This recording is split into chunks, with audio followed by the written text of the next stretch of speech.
سلام کرتے ہوئے کسی کو احتراماً تھوڑا سا جھک جانا رکوع کی حالت میں جیسے، یا سجدہ کرنا، تو یہ کیا یہ شرک میں شمار ہوگا؟ سر جھکانا تھوڑا سا بھی اس کی بھی منع ہے، وہ بھی منع ہے. سوچا جائے کہ جو ہے وہ رکوع میں جانا ہے یا سجدہ کر لینا، یہ تو بالکل ہی منع ہے. نکاح میں اگر کسی کے پاس گواہ نہیں ہے اور نہ ولی ہے، کیونکہ اس علاقے میں یہ کہہ رہے ہیں کہ مسلمان بھی کوئی نہیں ہے، صرف یہی رہتے ہیں، تو اس صورت میں بغیر گواہوں کے اور بغیر ولی کے نکاح ہو جائے گا؟ مسلمان دو بندے گواہ مل جائیں، چاہے دو مرد مل جائیں یا ایک مرد اور دو عورتیں میسر آ جائیں، لیکن بہرحال بغیر گواہوں کے نکاح کی اجازت نہیں ہوگی. کہ اگر کوئی شخص اپنا نیا گھر تعمیر کر رہا ہے اور تعمیر مکمل ہونے سے پہلے کوئی جانور ذبح کر رہا ہے، تو ایسا کرنا درست ہے؟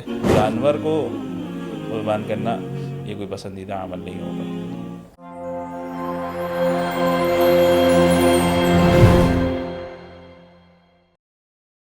السلام علیکم ناظرین کرام، میں ہوں ودین الہی ارحمان اکیڈمی کے پروگرام آپ کے مسائل کے حل میں خوش آمدید.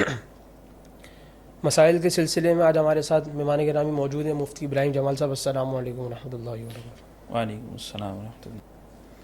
اچھا، ایک سوال یہ پوچھا ہے کہ اگر کسی شخص کا وضو کے بار بار ٹوٹنے کا مسئلہ ہو، تو اس کو مشکل ہو رہی ہے، بار بار وضو کر رہا ہے اور اس کو قرآن بھی پڑھنا ہے، تو وہ بغیر وضو کے موبائل میں قرآن پڑھ سکتا ہے؟ دیکھیں، موبائل میں بھی قرآن کریم اگر پڑھا ہے، قرآن کریم کھولا ہوا ہے، تو اس وقت بھی پھر وضو کا ہونا ضروری ہے، کیونکہ اس پر لامحالہ جب اسکرین پر ہاتھ لگا رہا ہے تو گویا قرآن کریم کو ہی ہاتھ لگانے کے حکم میں ہے. اس لیے اگر ایسا شخص ہے تو پھر زبانی اگر پڑھنا چاہے تو پڑھ سکتا ہے، کوئی حرج کی بات نہیں ہے.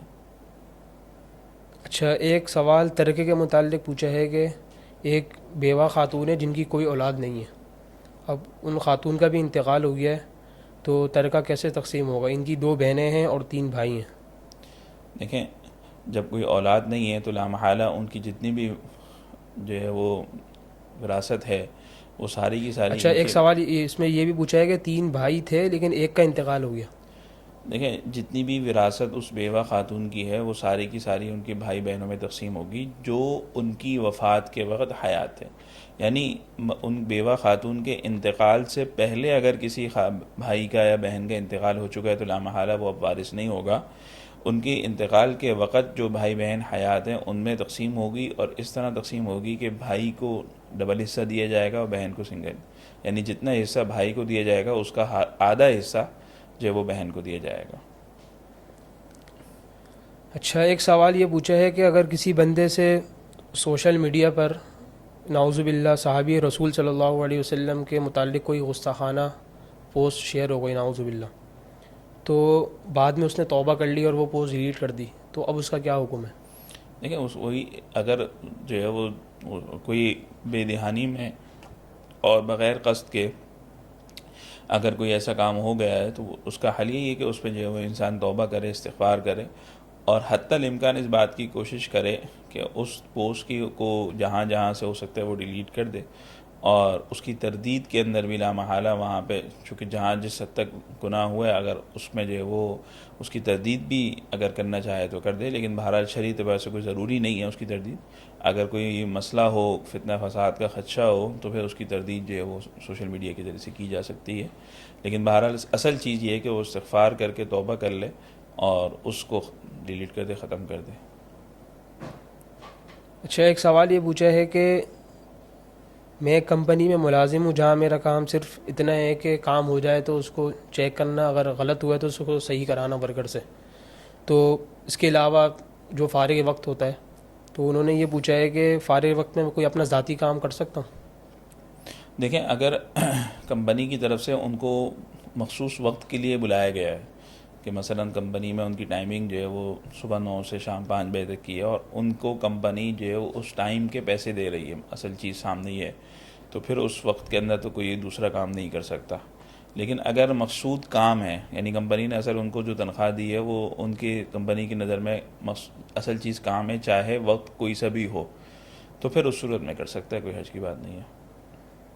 اب آج کل تو ویسے عمومی طور پر مقصود ٹائم ہوتا ہے سامنے جو ہے وہ کہ اب ٹائم کے اندر بھی وہ کہہ رہے ہیں کہ میرا یہی کام ہے کہ چیک کرنا اور صحیح کو صحیح، غلط کو صحیح کرنا. اجازت لے لے، بغیر بتائے یا بغیر اطلاع دیے، بغیر اجازت لیے، تو بہرحال خیانت ہوگی. جزاک اللہ. اچھا، ایک سوال یہ پوچھا ہے کہ ہوائی جہاز میں لمبے سفر کے دوران کس وقت کو ملحوظ رکھ کر نماز پڑھی جائے گی؟ جہاں سے ہوائی جہاز گزر رہا ہے، جس جگہ سے گزر رہا ہے اس جگہ کا اعتبار ہوگا، اس جگہ اس کے جگہ دوران. میں جو نماز کا وقت داخل ہوگا اس نماز کے اعتبار سے نماز ادا کی جائے گی۔ اچھا، ایک سوال یہ پوچھا ہے کہ سلام کرتے ہوئے کسی کو احتراماً تھوڑا سا جھک جانا رکوع کی حالت میں جیسے، یا سجدہ کرنا، تو یہ کیا یہ شرک میں شمار ہوگا؟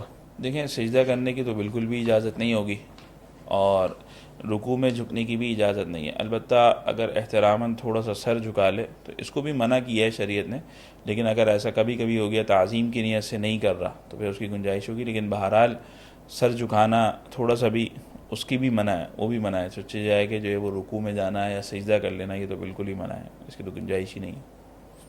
اچھا، ایک سوال نکاح کے متعلق پوچھا ہے کہ نکاح میں اگر کسی کے پاس گواہ نہیں ہے اور نہ ولی ہے، کیونکہ اس علاقے میں یہ کہہ رہے ہیں کہ مسلمان بھی کوئی نہیں ہے، صرف یہی رہتے ہیں، تو اس صورت میں بغیر گواہوں کے اور بغیر ولی کے نکاح ہو جائے گا؟ دیکھیں، نکاح کے لیے بنیادی شرط ہے کہ 2 گواہ مسلمان ہونے ضروری ہیں، اس کے بغیر نکاح منعقد ہی نہیں ہوگا۔ اگر نکاح کر لیا تو وہ شرعاً منعقد نہیں ہوگا، نکاح فاسد ہے۔ لہذا اگر ایسی جگہ ہے کہ جہاں کوئی دوسرا موجود نہیں ہے تو قریب میں کسی دوسری جگہ جائیں کہ جہاں پہ کوئی نہ کوئی ان کو مسلمان 2 بندے گواہ مل جائیں، چاہے 2 مرد مل جائیں یا 1 مرد اور 2 عورتیں میسر آ جائیں، لیکن بہرحال بغیر گواہوں کے نکاح کی اجازت نہیں ہوگی۔ اچھا، اگر کوئی کافر شخص مسلمان ہو جائے تو مسلمان ہونے کے بعد اس کو اپنا نام بھی مسلمانوں کی طرح رکھنا ضروری ہے یا اپنا پرانا نام رکھ سکتا ہے؟ اگر پرانے نام میں کوئی شرعی اعتبار سے قباحت نہیں ہے، مطلب کوئی ایسا شرکیہ نام نہیں ہے یا کوئی ایسا نام نہیں ہے کہ جو منع ہو، تو پھر کوئی حرج کی بات نہیں ہے، وہی نام رکھ سکتا ہے۔ اگر بہتر ہے کہ اپنا کوئی اچھا اسلامی نام رکھ لے، اگر نام اس کا جو ہے وہ خراب ہے۔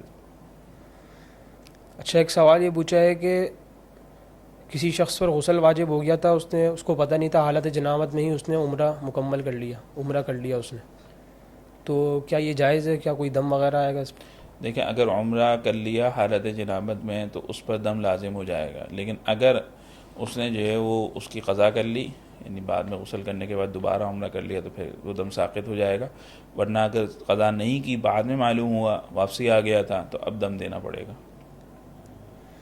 اچھا، ایک سوال یہ پوچھا ہے کہ اگر کوئی شخص قرآن مجید کی زبانی تلاوت کر رہا ہے یا موبائل میں دیکھ کے قرآن پڑھ رہا ہے تو اس میں اجر میں کمی آئے گی؟ لیکن لامحالہ قرآن کریم کو صرف پڑھنا یہ ایک الگ ثواب کا کام ہے، لیکن اس کے ساتھ ساتھ قرآن کریم کو دیکھنا، اس کی تعظیم کرنا، اس کو اٹھانا، اس کو چھونا، بہرحال یہ ساری چیزیں ثواب کے کام میں شامل ہیں۔ تو اب لامحالہ اگر کوئی شخص دیکھے بغیر پڑھ رہا ہے، مطلب قرآن کریم کو زبانی تلاوت کر رہا ہے یا پھر موبائل میں لے کے پڑھ رہا ہے، تو لامحالہ وہ قرآن کریم وہ درجہ حاصل نہیں ہوگا جو براہ راست قرآن کریم کو اٹھا کر اس کو دیکھ کر پڑھنے میں حاصل ہوگا۔ اچھا، ایک سوال یہ پوچھا ہے کہ اگر کوئی شخص نماز پڑھ رہا ہے اور نماز کے دوران اس کا تھوڑا سا صدر کا حصہ کھل جاتا ہے، تو اس کی کیا مقدار ہے کہ اس نے فوراً بھی ڈھانپ لیا اس کو، تو نماز کب اس کی ٹوٹ گئی، نماز کس صورت میں نماز کی ٹوٹ گئی، کس صورت میں باقی ہے، تو اس کے متعلق؟ دیکھیں، اگر بغیر کسی کے جان بوجھ کر کیے کسی شخص کا سطر کھل جائے، اور تو اس صورت میں اگر وہ ایک رکن کی ادائیگی کے بقدر کھلا رہا، ایک رکن کی ادائیگی کا مطلب کیا ہے کہ یعنی 3 مرتبہ سبحان ربی العظیم جسے رکوع میں بندہ پڑھتا ہے، یعنی اتنی دیر تک اگر کھلا رہا تو اس وقت میں بھی اس کی نماز ٹوٹ جائے گی، نماز فاسد ہو جائے گی، اور اس کو پھر جو ہے وہ دوبارہ نماز پڑھنی پڑے گی۔ سطر تھوڑا کھلے یا زیادہ کھلے؟ جی، اور اگر جان بوجھ کر کھولا تو وہ تو پھر فوراً ہی نماز فاسد ہو جائے گی، اور اگر اس سے کم رہا، یعنی ایک رکن کی ادائیگی کے بقدر نہیں رہا بلکہ جیسے 1 سیکنڈ کے لیے جو مطلب ہلکا سا کپڑا ہٹا اور اس نے فوراً ڈھانپ لیا، تو پھر اس وقت میں نماز ہو جائے گی، کوئی حرج کی بات نہیں ہے۔ اور اگر نماز شروع کرنے سے پہلے ہی اس کے جسم سے کپڑا ہٹا ہوا تھا تو اس کی نماز ہی شروع نہیں ہوئی، پھر دوبارہ تکبیر تحریمہ کہنا پڑے گی اس کو۔ اچھا، ایک سوال یہ پوچھا ہے کہ اگر کوئی شخص اپنا نیا گھر تعمیر کر رہا ہے اور تعمیر مکمل ہونے سے پہلے کوئی جانور ذبح کر رہا ہے، تو ایسا کرنا درست ہے کہ کوئی بدعت وغیرہ تو نہیں؟ کیا ہے اس میں؟ دیکھیں، جانور کا قربان کرنا شریعت میں صرف ایک ہی جگہ باعث ثواب قرار دیا گیا، اور وہ عید الاضحیٰ کے موقع پر قربانی کرنا۔ اس کے علاوہ کہیں بھی شریعت میں جانور کو قربان کرنا کوئی پسندیدہ عمل، یا یوں کہیں کوئی باعث ثواب یا اس کی کوئی فضیلت آئی ہو، ایسا کچھ بھی نہیں ہے۔ صرف ایک قربانی کا موقع اور ایک عقیقہ، ان دو موقعوں پر قرآن مطلب شریعت یہ کہتی ہے کہ جانور کو قربان کیا جائے. لہذا اس کے علاوہ کسی موقع پر جانور قربان کرنا یہ کوئی باعث ثواب نہیں ہے. البتہ اگر کوئی شخص صدقہ کرنے کی نیت سے کر رہا ہے تو وہ ویسے ہی صدقہ کر لے، مال صدقہ کر دے اور یا کھانا کھلا دے غریب فقراء کو تاکہ اس کا کام آسان ہو جائے، تو اس لیے اس میں کوئی حرج نہیں ہوگا. لیکن جانور کو قربان کرنا یہ کوئی پسندیدہ عمل نہیں ہوگا. اچھا، ایک سوال انہوں نے یہ پوچھا ہے کہ حق مہر کا تعین کون کرتا ہے، کس کی ذمہ داری ہے، اور مقدار بھی پوچھی ہے مہر کی، اور یہ بھی پوچھا ہے کہ مہر کے بغیر، مہر طے کیے بغیر اگر نکاح کر لیا تو نکاح درست ہو جائے گا؟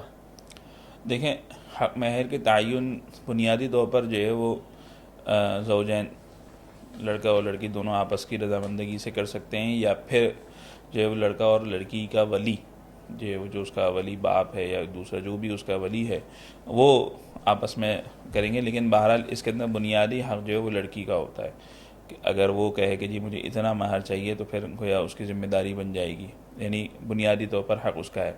اور دوسری بات یہ ہے کہ حق مہر کتنا ہونا چاہیے، اس میں کم از کم مقدار جو احناف کے ہیں وہ یہ ہے کہ 10 درہم، اس سے کم مہر کی مقدار نہیں ہو سکتی. اب آج کل کے اعتبار سے چاندی کے اعتبار سے اس کی رقم متفاوت ہو سکتی ہے، تو کم از کم اتنی مقدار جو وہ مہر کی ہونی چاہیے. زیادہ کی کوئی حد نہیں ہے، زیادہ جتنا دل چاہے دے سکتا ہے دے دے اپنی استطاعت کے بقدر. اور تیسری بات کہ اگر بغیر حق مہر بیان کیے نکاح کیا تو نکاح ہو جائے گا، اور اس صورت میں پھر اس کو مہر مثل دینا پڑے گا. مہر مثل کیا ہے؟ مہر مثل یہ ہے کہ وہ لڑکی جس خاندان سے ہے تو اس خاندان کے اندر دیگر اس کے ہم عصر جو لڑکیوں کا نکاح ہوا تو ان کا کتنا حق مہر تھا، یا اس کی بہنیں ہیں تو ان کی بہنوں کا کتنا حق مہر تھا، اتنا مہر اس کو جو ہے وہ دینا پڑے گا. اچھا، ایک سوال یہ پوچھا ہے کہ جانوروں کے چمڑوں سے جو چیزیں بنائی جاتی ہیں تو اس کا استعمال درست ہے؟ دیکھیں، خنزیر کے علاوہ جتنے بھی جانور ہیں اگر اس کو شرعی اعتبار سے جو دباغت دینے کا طریقہ ہے، جو اس کے پاک کرنے کا طریقہ ہے، اگر اس اعتبار سے اس کو دباغت دے دی گئی ہے، پاک کر لیا گیا ہے، تو پھر اس کے بعد اس سے بنی ہوئی کسی بھی چیز کا استعمال جائز ہوگا، کوئی حرج کی بات نہیں ہے. جزاک اللہ مفتی صاحب، وقت دینے کا شکریہ. اجازت چاہوں گا آپ سے.